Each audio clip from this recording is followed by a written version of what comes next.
Alright, y'all. So, I just want to say a few words. I don't usually put videos up. I'm kind of like weird about that. But, the last few years, I've lived with Eric off and on. And he wasn't perfect, and none of us are. But the thing about him that I love so much is that anytime I ever needed something, I know I could call him. I could count on him. If someone hurt me, he was the first person to protect me or stick up for me. If I didn't have money or I was broke or couldn't buy diapers, he wouldn't just buy the diapers. He would buy the diapers and put $200 in my pocket.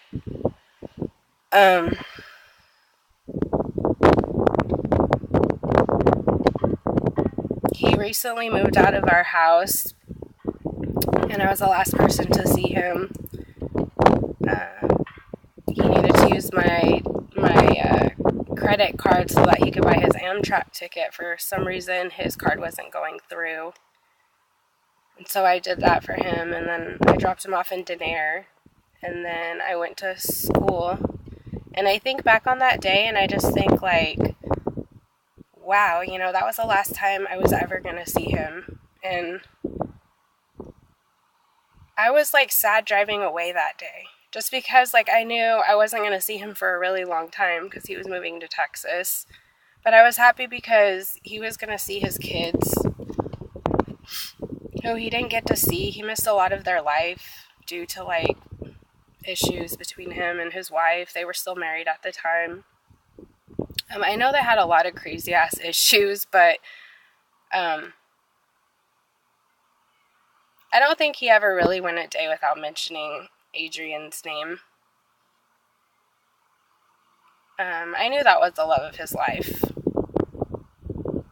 And they had one biological child together, and then they had 3 other kids, but he didn't look at those kids as biological, not biological. Those were his kids. Like, we heard all about those kids all the time.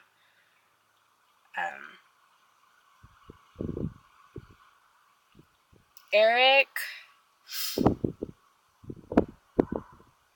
was a part of our family. He went to our holidays, Christmas, Thanksgiving, birthdays. He was more a part of Sunny's life than my daughter, than some people who were, actually related to her. Like, he was pretty much Uncle Eric to Sunny. Picked her up from school, dropped her off at school. When I had the baby, Brian, he would always come up and pick Brian up and, like, hang out with Brian and watch TV with Brian. And I was, like, anti-TV, but he was, like, turning my little baby into a couch potato. And it was so adorable, like, because that was, like, their thing. That was, like, their bond. And, like, Brian was completely happy just chilling with Eric on the couch watching TV.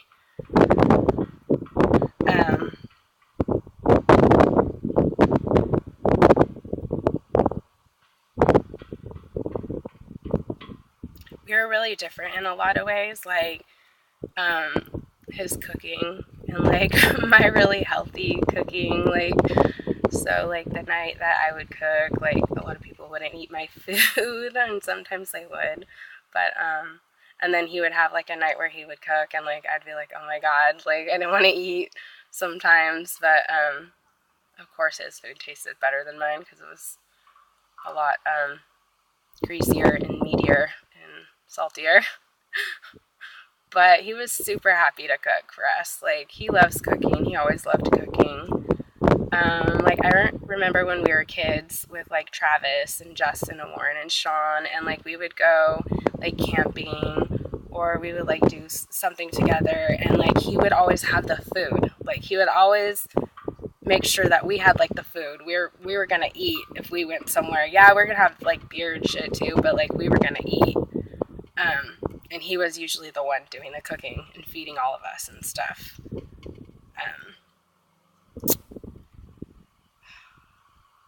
I remember him in first grade, and we used to like chase each other around Von Renner when there used to be like a field out there. It's all changed now, but that's where I first met Eric, was in first grade. And then in sixth grade, we actually dated for like a whole week, and like we would walk home together, and I wouldn't hold his hand, so he dumped me. I was like super like not ready for any of that. And like I think by sixth grade he was like, he had already like lost his virginity and stuff after that. So like I was like not ready like for any of that. I was just like still a little girl. But he dated like another chick after me, and then he dated Mary. And like I was kind of jealous of Mary because Mary was like crazy, and like she was like super Mary, like super her own person. And then when it came to like around, I remember I was like 13, and then I started hanging out with Mary and Eric and Travis and Justin Warren and Sean and Nick Small, and we were all like skating around town. And that's like where like everything like our real true friendship began. We were like together every weekend, all the time. I became a stoner.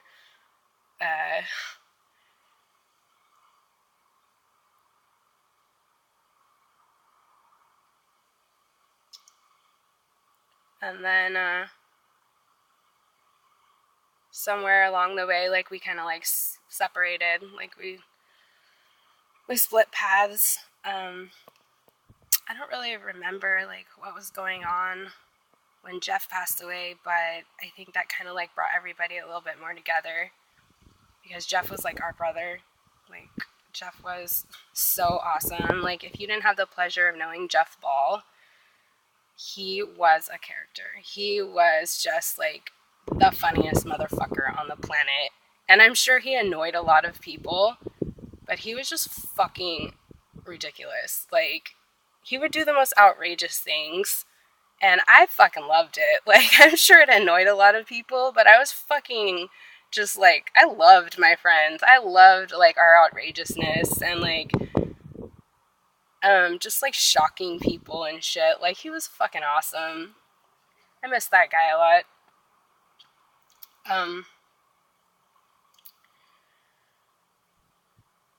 And then Mary passed away, and I think that probably affected me more than anything, because we were like the only girls in our group, really. I mean, and she was fucking hardcore. Like that girl, she always told me how to do everything. She was independent. I was like a coddled little fucking like unexperienced like little girl. Like I didn't know all the things that Mary knew. Like, and she just learned all this shit on her own, just like changing a tire on her car, or like knowing where like somewhere was in Modesto, or how to drive, you know, get somewhere. She was just like, she was my big sister. And it was pretty fucking horrifying when she passed away, because that was my best friend in the world, and I've yet to find someone even near anything of what she was to me. And then, so for the last 5 years, I lived in the house off and on, but Eric lived with Sam and Dave, D. Carroll. Dave is just so awesome. Like, he just takes people in, and he just helps people. He's a nurturer. I don't know how many times I moved in and out of that house. And every time I came back with another kid. So, the last time I moved in, my youngest son, Brian, was 3 weeks old. And Sam and Eric were there, and we all just like lived together, and it was crowded, and we all made it work. We all contributed, we all shared everything.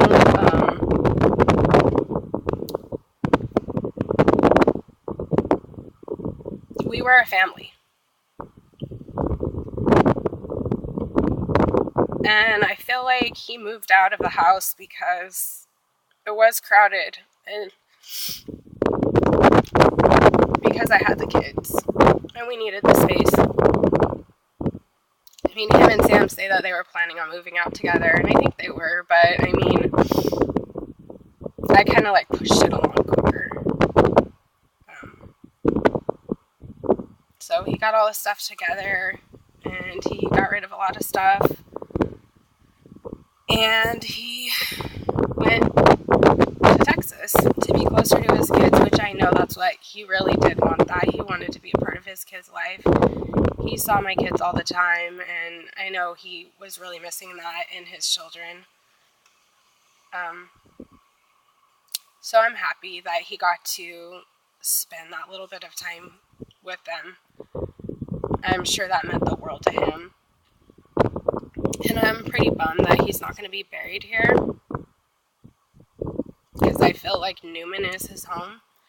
And I feel like all of you from Newman would show up. Like, I know how that town is. And I remember Jeff's funeral, and it was just like, wow, all the people that showed up to Jeff's funeral, like, that's how little towns are. That's how small towns are. We're like a big family. So, for everyone missing out on his funeral, I mean, I am too. And it's kind of a bummer. But, I mean, he's gone, and at least he'll be close to his children, and they'll be able to, know that he's buried close to them. And ultimately, I think in the end, that's what he would have wanted. Like, he would have wanted to be close to them, because I know they meant the world to him.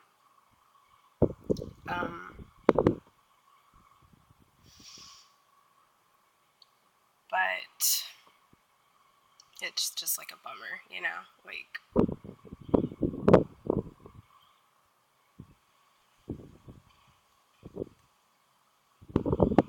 I guess that's all I have to say.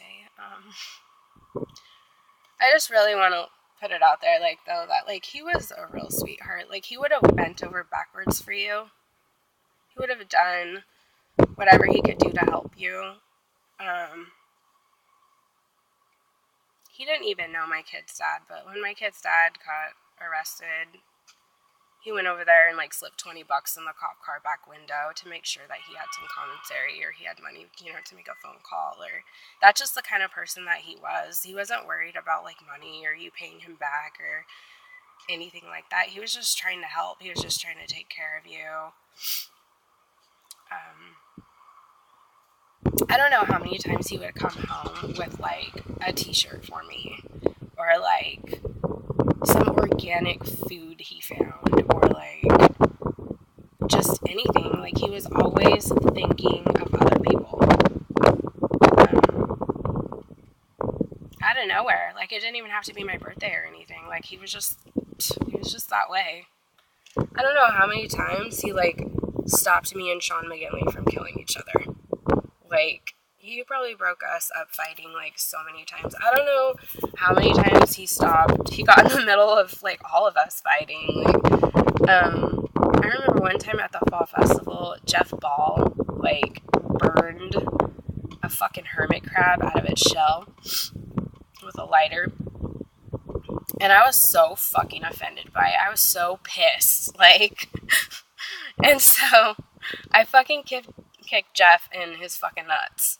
And he was fucking pissed, dude. He fucking flipped out. He fucking ran up to the telephone pole and, like, jumped off of it, like, screaming. Like, he was fucking pissed. He was gonna kill me. And he ran after me. And Eric got involved. And, like, but it was all of them got involved because they had to, like, plow him down to the ground so that he wouldn't kill me. But, yeah, so, I mean, Eric was always there. He was always protecting me. He was, like, the coordinator of our party weekends. Like, he made sure we had the alcohol. He made sure we had everything ready to go. Like, we were doing that shit, We lived, like, a crazy life. Like, they were my brothers. I didn't have a lot of girlfriends growing up. I just had guy friends. Like, that's who I hung out with. And Eric was definitely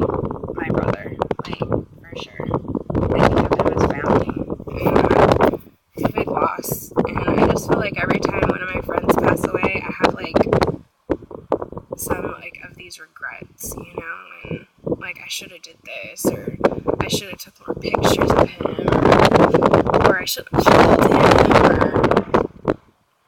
I don't know, but I guess you just can't live life that way, you know, you gotta kind of, like, just try to be better every day, be a better version of yourself than you were the day before, and know that, yeah, it could be your last day, could be your last minute, like, we don't know, an earthquake could happen, or, you know, something could happen, so,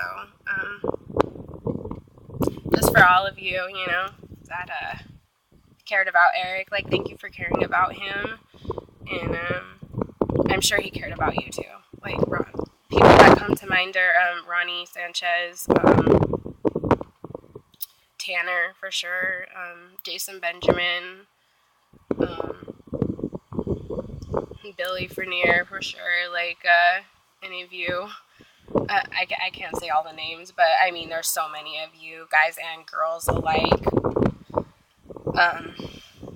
Sandra,